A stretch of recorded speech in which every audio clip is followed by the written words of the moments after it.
দুস্থদের তালিকা নিতে 10,000 টাকা উৎকোচ দাবি সমাজসেবা কর্মকর্তার। সিনিয়র স্টাফ রিপোর্টার মিজানুর রহমানের পাঠানো প্রতিবেদনে থাকছে বিস্তারিত। ফরিদপুরের নগরকান্দা উপজেলা সমাজসেবা কর্মকর্তা কাজী নিমেরি দুস্থদের তালিকা পেতে 10,000 টাকা উৎকোচ দাবি করেছেন বলে অভিযোগ পাওয়া গেছে। শুধু তাই নয়, তিনি নগরকান্দায় আওয়ামী লীগের দোসর হিসেবে কাজ করছেন বলে স্থানীয় নেতাদের অভিযোগ রয়েছে। আপনার স্বপ্নের যাত্রা হোক ফ্লাই ইনফিনিটির সাথে। নগরকান্দার একজন সমাজসেবক ও সজ্জন ব্যক্তি নাজমুল তালুকদার সমাজের অসহায় দুস্থ ও প্রতিবন্ধীদের সহযোগিতার মানুষে তার ম্যানেজার ওমরকে উপজেলা সমাজসেবা কর্মকর্তার কার্যালয় থেকে দুস্থ প্রতিবন্ধীদের তালিকা সংগ্রহের জন্য বলে। সমাজসেবা কর্মকর্তা কাজী নিমেরি দুস্থ ও প্রতিবন্ধীদের তালিকা নিতে হলে 10,000 টাকা উৎকোচ দাবি করেন। এ সময় সমাজসেবা কর্মকর্তা বলেন, তালিকা নিতে সরকারি ফি 2,000 টাকা এবং তাকে দিতে হবে 8,000 টাকা, মোট 10,000 টাকা দাবি করেন তিনি। ওই দিন রাতে সমাজসেবা কর্মকর্তা ম্যানেজার ওমরের হোয়াটসঅ্যাপে কল দিয়ে টাকার জন্য বিকাশ নাম্বার প্রেরণ করেন এবং ম্যানেজার ওমরকে বিষয়টি গোপন রাখতে অনুরোধ করেন। আমি একজন সরকারি কর্মকর্তা হয়ে নিয়মের বাইরে যে আপনাকে এটা কি আসলে নিয়ম নাই না স্যার? ডেফিনেটলি নিয়ম নাই। আমি আপনাকে তো যে নিয়ম নাই তাহলে যে 50 পয়সা করে ফি ধরার এটা নিয়ে সিস্টেম নিয়ম আছে মানে আমি যেভাবে দিচ্ছি ইনস্ট্যান্ট অনুমতি ছাড়া। জি স্যার। হ্যাঁ, এইটা আমি দিতে পারি না। আমি দিলেও আপনাকে যে 3টে তথ্য দেবো সেখান থেকে আমি আরো বেশি তথ্য আপনাকে দিচ্ছি।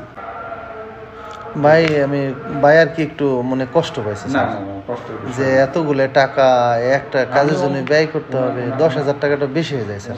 ওনারে একটা কথা বলেন, ওনারে এটা পাঠান যে এই কাজটা একজন লোক না ভাই, তো এটা মনে করেন দেখার তার সুযোগই হবে সুযোগ নাই যে এতগুলো পৃষ্ঠা এতগুলো দেখা। আমার এটা কি করতে হবে স্যার? আপনার কাছ থেকে নিয়ে এটা আবার ইউনিয়ন বাই ইউনিয়ন আলাদা করতে হবে, আবার ইউনিয়ন থেকে আবার গ্রাম আলাদা করতে হবে। না, আমি এটা আলাদা করে দিছি। আচ্ছা আচ্ছা আচ্ছা। আপনি প্রিন্ট দিলে ওই মানে এক ইউনিয়নের ভিতর অন্য ইউনিয়নে কোনো তথ্য আসবে না, একেবারে সিরিয়াল ওয়াইজ তথ্য আসবে। তবে ভাই একটা কথা, আমি ওই যে বিষয়টা বললাম, এই যে বিষয় এটা আপনি রাখবেন কমপ্লিটলি গোপন রাখবেন। সোর্সটা আপনার কি থাকবে, আপনি তালিকা আপনি কিভাবে পাইছেন করছেন তালিকাটা আপনার কাছ থেকে নিলে এটা কি স্যার কোনো অপরাধযোগ্য নাকি? এটা কি কোনো অতিরিক্ত 2টে তথ্য দিয়েছি, ওই তথ্য দিয়ে আমি তালিকা দিতে পারি না। ও আচ্ছা আচ্ছা আচ্ছা আচ্ছা, এটা আপনার জন্য একটু হ্যাসেল হয়ে গেছে। আমি আপনার সুবিধার জন্য অতিরিক্ত 2টে তথ্য যোগ করছি। আচ্ছা আচ্ছা আচ্ছা, এটা কোনো সমস্যা না, এটা কোনো সমস্যা না। কিন্তু আমি অতিরিক্ত ইভেন আমি চাইলে ফোন নম্বরটাও দিতে পারতাম, বাট ফোন নম্বরটা দেয়নি। এটা আসলে খুবই অনেকে দেখা যায় কি জানেন, যে প্রতিবন্ধী মানুষ তো এদের কিন্তু 80-90% ফোন ব্যবহার করে না। ভুক্তভোগী ওমর নিজেই একজন সংবাদকর্মী। সে স্থানীয় দৈনিক খোলা চোখ পত্রিকা অফিসে এসে সমাজসেবা কর্মকর্তার টাকা চাওয়ার বিষয়ে অভিযোগ করেন এবং টাকা ছাড়া দুস্থদের তালিকা পাওয়া যাবে না বলে জানান।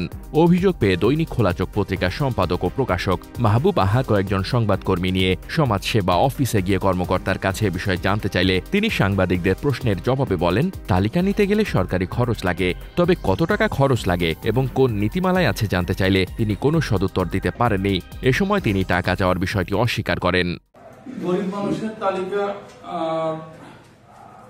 যে কোন ধরনের আবেদন করেছেন, আবেদনের জন্য একটা ফি আছে, এটা আমি দেখে যাকে বলে পরিপত্রটা দেখে বলতে হবে। তবে ওই যে খরচটা অফিসে পড়বে সেই খরচটা দিতে হবে। মানে ধরেন আমাদের প্রিন্ট করতে যে খরচটা যাবে, আর ওই পরিপত্র দেখে যে কোনো তথ্য যেটা দেওয়া সম্ভব সেটা সরকারি চালানের মাধ্যমে জমা দিতে হবে। ওই জমা দিয়ে আবেদন করলে আমরা দিতে পারবো।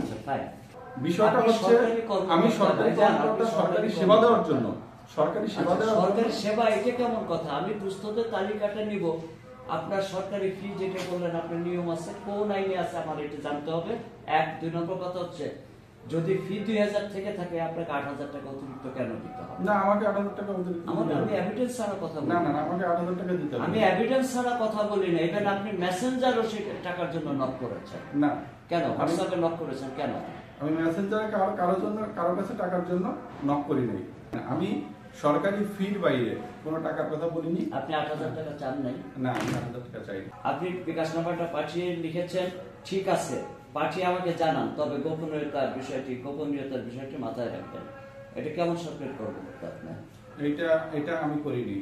সমাজসেবা কর্মকর্তা কাজী নিমেরির ব্যাপারে উপজেলা বিএনপির দপ্তর সম্পাদক গোলাম মোস্তফা বলেন, তিনি একজন দুর্নীতিবাজ কর্মকর্তা। তার বিরুদ্ধে বিস্তর অভিযোগ রয়েছে। তিনি আওয়ামী লীগের দোসর হিসেবেও কাজ করছেন।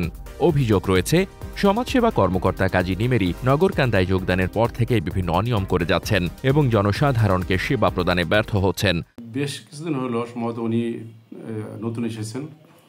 তো আমার জানা মতে আমার কাছে দু একজন এরকম বলেছে যে উনি নাকি এরকম তার আচার বিহেভটা বিষয়টা ভালো না। আমাদের ঈশ্বরদী গ্রামে একটা ছেলে, সে বিদেশ যাবে, তার একটা টাকা তার মোবাইলে ঢুকছে। তো যে কোনো আমার মনে হয় টাকা যখন ঢুকছে তখন তো নিশ্চয়ই অফিসের কাজ ছাড়া টাকা তো আমার মোবাইলটা ঢুকতে পারে না, ভুল করে অফিস করেছে। তো তাকে শুধরানোর সুযোগ না দিয়ে তার পরিবারকে না বলে তাকে পুলিশে দেওয়া হয়েছে। আমি যত শুনেছি উনি নাকি সরাসরি ছাত্রলীগের ক্যাডার। যে কোনো অফিসার হোক যদি দুর্নীতিবাজ হয়, দুর্নীতি প্রমাণিত হয়, আমরা চাই যে না আমাদের কোনো দুর্নীতিবাজ অফিসারের জায়গা নেই। এখানে যে অফিসার আসবে সে মন খুলে ভালো মনে মানুষ হইতে হবে এবং ভালো কাজ করবে, এটা আশা করি। আমি একজন সচেতন নাগরিক হিসাবে ইনশাল্লাহ। সমাজসেবা কর্মকর্তা কাজী নিমেরির বাড়ি গোপালগঞ্জে। তিনি নগরকান্দায় আওয়ামী লীগের দোসর হিসেবে কাজ করছেন বলে অনেক অভিযোগ রয়েছে। এ ব্যাপারে নগরকান্দা উপজেলা নির্বাহী কর্মকর্তা কাফি বিন কবিরের নিকট জানতে চাইলে তিনি বলেন, উৎকোচ চাওয়ার বিষয়টি আমার জানা নেই, তবে খোঁজ নিয়ে ব্যবস্থা নিব। মোহাম্মদ শামীম রেজা, দৈনিক খোলা চোখ।